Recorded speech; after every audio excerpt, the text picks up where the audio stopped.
Dan Davies, PGA Professional. Today in the back garden, today I'm going to show you how to manipulate the flight on your chip shot. So what that basically means is how to change the trajectory. So for instance, we might need a lower trajectory if we've got loads and loads of green to work with, and we're higher trajectory if we want the ball to land and stop a little bit quicker if we haven't got as much green to work with out on the golf course. Okay, so real simple. If you want to get the ball to launch lower, I want you to use a low lofted club. So if you want to play a chip and run, A-time is the way forward.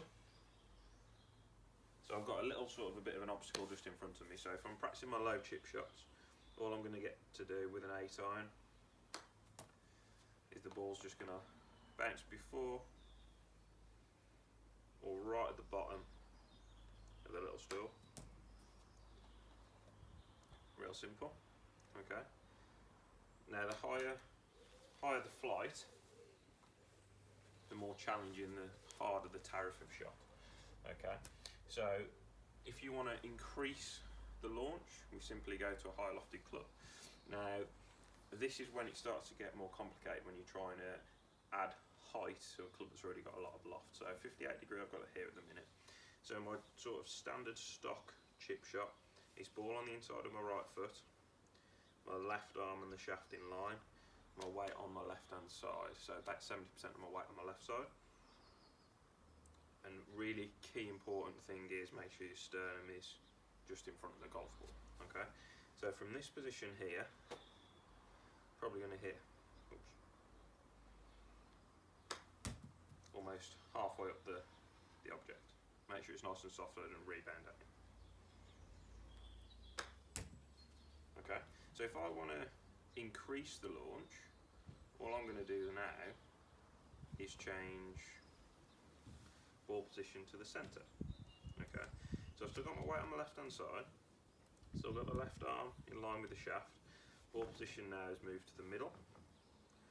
Now what that does, that's going to increase the height. So now instead of hitting sort of the middle, I'm hitting slightly higher up. And this is where I want you to go away and experiment a little bit. So ball in the centre, hitting right at the top. Now this is when it gets quite challenging.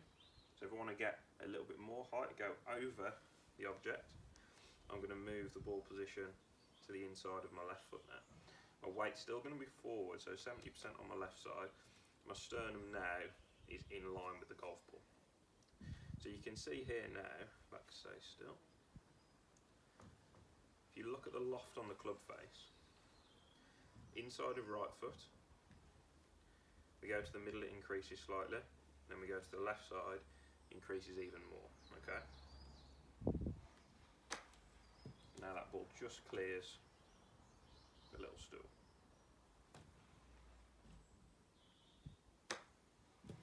Okay. Now if I wanted to add even more loft, what I could do then is I could open the club face slightly, which is again going to add more loft. So from there, because the club face is aiming to the right, the ball will go over almost the right edge. So what we're going to do to compensate, if we open the club face slightly, just open our stance slightly so it's pointing left for a right-handed golfer. And we get much more launch. Okay. Now this is really only a shot you need to use if, for instance, you've got hardly any green to work. This isn't a stock shot. This is one that you use probably one out of probably 20 shots, I would say, even if that. Okay, so recap. Adding loft is all about moving ball position and manipulating the club face angle. So inside of the right foot, ball launches low.